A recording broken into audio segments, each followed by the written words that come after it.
আছে বিয়লি খবৰ এই মুহূৰ্তৰ এক ব্ৰেকিং নিউজ আবকাৰী বিভাগৰ সচিবৰ ঘৰত ভিজিলেন্সৰ অভিযান আবকাৰী বিভাগৰ সচিব ইন্দ্ৰেশ্বৰ কলিতাৰ ঘৰত চলিল অভিযান গুৱাহাটীৰ সুন্দৰপুৰৰ নিৰ্বাণা এপাৰ্টমেণ্টত এই অভিযান আই বৰ্হিভূত সম্পত্তিৰ গোচৰত চিএম ভিজিলেন্সে চলাইছে অভিযান বেলতলা ভেটাপাৰাত আছে কলিতাৰ বিশাল সম্পত্তি পুনৰবাৰ জনাইছো যে আবকাৰী বিভাগৰ সচিবৰ ঘৰত চলিছে চিএম ভিজিলেন্সৰ এক অভিযান আবকাৰী বিভাগৰ সচিব ইন্দ্ৰেশ্বৰ কলিতাৰ ঘৰত এই অভিযান অব্যাহত আছে গুৱাহাটীৰ সুন্দৰপুৰৰ নিৰ্বাণা এপাৰ্টমেণ্টত এই অভিযান চলিছে আই বৰ্হিভূত সম্পত্তিৰ গোচৰত চিএম ভিজিলেন্সে চলাইছে অভিযান বেলতলা লগতে ভেটাপাৰাতো আছে এগৰাকী সচিবৰ বিশাল সম্পত্তি আৰু এই সম্পত্তি তেওঁ কেনেদৰে আহৰণ কৰিলে কেতিয়াৰ পৰা তেওঁ এনেধৰণৰ আইৰ বৰ্হিভূত সম্পত্তি ক্ৰয় কৰিবলৈ ধৰিলে সেই সন্দৰ্ভত ইতিমধ্যে চিএম ভিজিলেন্সে অভিযান আৰম্ভ কৰিছে আৰু সেই তথ্য আমি কেইটামান মুহূৰ্তৰ পিছতে লাভ কৰিম যে এই মুহূৰ্তত অভিযান কি পৰ্যায়ত আগবাঢ়ি আছে কিন্তু আমি জনাইছোঁ যে আবকাৰী বিভাগৰ সচিবৰ ঘৰত চলিছে অভিযান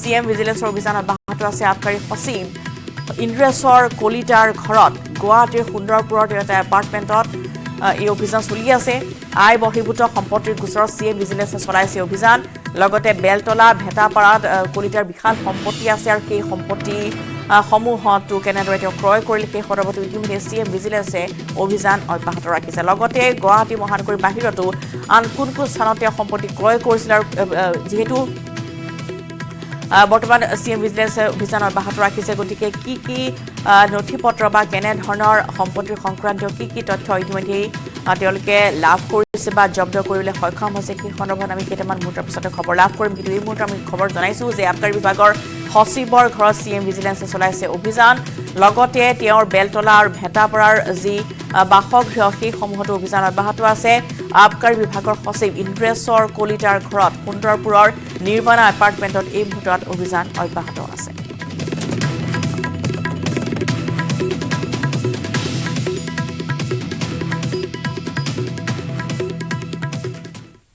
ফলে মহানগৰী আয়কৰ বিভাগৰ অভিযান লালমাটি শান্তিপুৰত আয়কৰ বিভাগে চলালে অভিযান ব্যৱসায়ী বিনীত মিত্তালৰ ঘৰত অভিযান লালমাটিৰ মাৰুতি সুজুকি এৰেনাৰ স্বত্বাধিকাৰী মিত্তালৰ বাসগৃহৰ লগতে ব্যৱসায়িক প্ৰতিষ্ঠানতো অভিযান শান্তিপুৰৰ বাসগৃহতো চলিছে অভিযান কৰ ফাঁকি দিয়াৰ তথ্য লাভ কৰাৰ পিছতেই অভিযান চলি আছে 10জনীয়া আয়কৰ বিভাগৰ দলে চলাইছে অভিযান পুনৰবাৰ জনাও যে মহানগৰীত আয়কৰ বিভাগে চলাইছে অভিযান লালমাটি শান্তিপুৰত আয়কৰ বিভাগৰ অভিযান অব্যাহত ব্যৱসায়ী বিনীত মিত্তালৰ ঘৰত এই অভিযান চলি আছে লালমাটিৰ মাৰুতি সুজুকি এৰেনাৰ স্বত্বাধিকাৰী মিত্তালৰ বাসগৃহৰ লগতে ব্যৱসায়িক যিসমূহ প্ৰতিষ্ঠান সেইসমূহতো অভিযান অব্যাহত আছে লগতে শান্তিপুৰৰ বাসগৃহতো চলিছে অভিযান কৰ ফাঁকি দিয়াৰ তথ্য লাভ কৰাৰ পিছতে এই অভিযান চলি আছে 10জনীয়া আয়কৰ বিভাগৰ এটা দলে চলাইছে অভিযান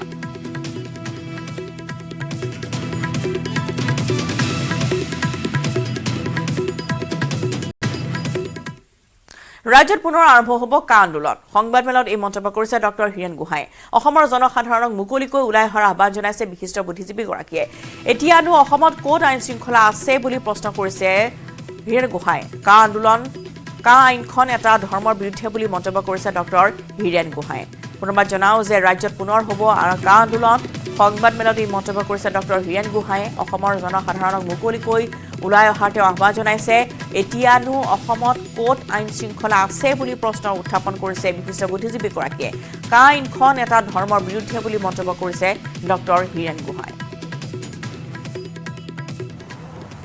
বাহিৰৰ ধ্বংসাত্মক অভিযানক তেওঁ বাধাটো দিয়াই নাই বৰঞ্চ খিলঞ্জীয়া ৰাইজক তাৰ নেগুৰ বনাই তেনেকৈহে তেওঁলোকক সুৰক্ষা দিবলৈ বিচাৰিছে কোৱা বাহুল্য যে 1946 চনত যদি গ্ৰুপিং আঁচনিয়ে বংগভাষী মুছলিমক মানে গোটেই গ্ৰুপটোৰ ভিতৰত তাৰ লগতে অসমত আধিপত্য দিলেহেঁতেন আজি বংগভাষী হিন্দুক অসমত বৰপীৰা পাৰি দিয়াৰ আয়োজন কৰা হৈছে সেইদৰে আত্মৰক্ষাৰ একান্ত প্ৰয়োজনত দলে বলে কা আইনৰ বিৰুদ্ধে মৰণপণ যুঁজ দিয়াৰ প্ৰয়োজন উপস্থিত হৈছে সচেতন অসম প্ৰেমী সকলোৱে ঘৰৰ আৰামী আশ্ৰয় নেওচা দি বিৰোধিতাৰ গৰ্জন তুলি শাসক দলৰ হীন প্ৰচেষ্টাক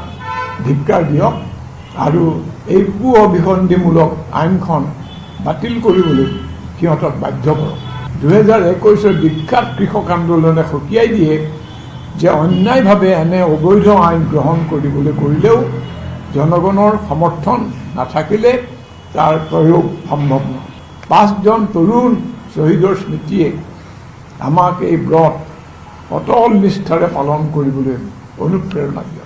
মনত ৰাখিব লাগিব, আমাৰ সংগ্ৰাম আধুনিক ভাৰতৰ গণতান্ত্ৰিক চৰিত্ৰ বিসৰ্জন দিব পৰা বা দিব খোজা এটা ৰাজনৈতিক শক্তিৰ বিৰুদ্ধে, কোনো বিশেষ ভাষা সম্প্ৰদায় বা ধৰ্মৰ বিৰুদ্ধে নহয়।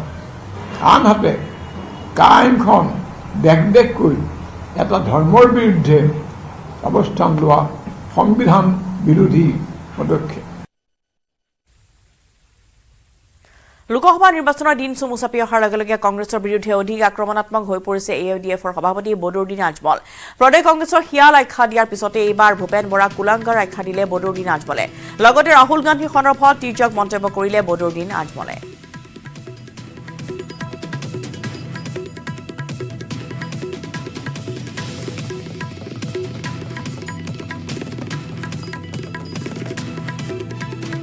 राहुल जी के आने तक सारे मीटिंगों में मैं ये बात पे दोहराऊंगा, मेरा और कोई एजेंडा नहीं। राहुल जी, हम आपसे इंसाफ चाहते हैं।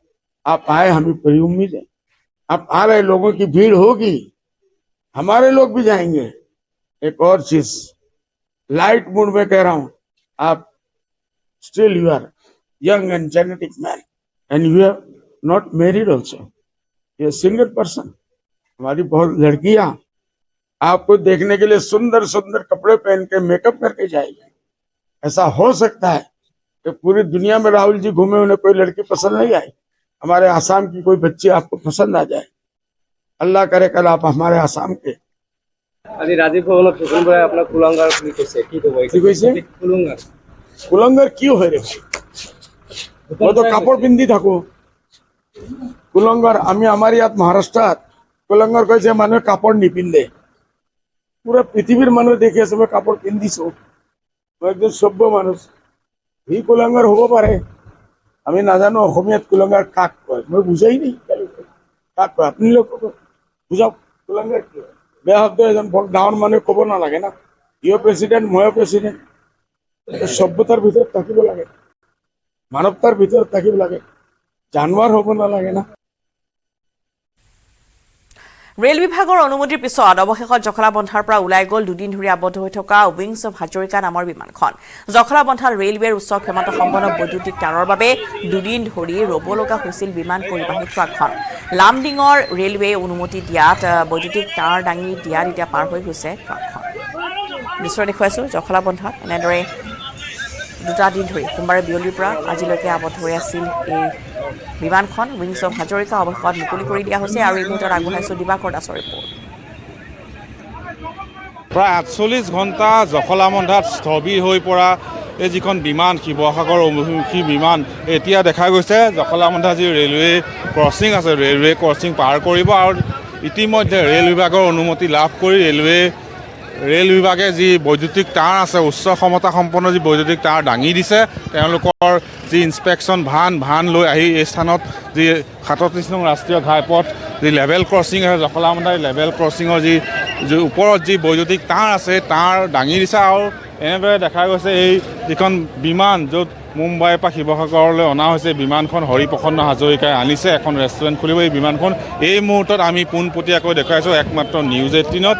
এই যিখন গেট আছে ৰেল গেট এয়া অতিক্ৰম কৰিছে আৰু আমি দেখুৱাইছোঁ পোনে এই দৃশ্য, ৰেল গেট অতিক্ৰম কৰা এই এক্সক্লুচিভ দৃশ্য আমি নিউজ 18ৰ দৰ্শকসকলক দেখুৱাইছোঁ। আৰু যি বৈদ্যুতিক তাঁৰ, এই তাঁৰ ইতিমধ্যে দূৰ কৰি দিয়া হৈছে, দাঙি দিয়া হৈছে যাতে সেই তাঁৰত এই যি বিমানখন লাগি নাযায়। তাৰ বাবে তেওঁলোকে ৰেল বিভাগৰ লগত যোগাযোগ কৰিছে, তেওঁলোকৰ পৰা অনুমতি লাভ কৰিছে। আৰু এই অনুমতি লাভ কৰাৰ পিছতে এতিয়া এই বৈদ্যুতিক তাঁৰৰ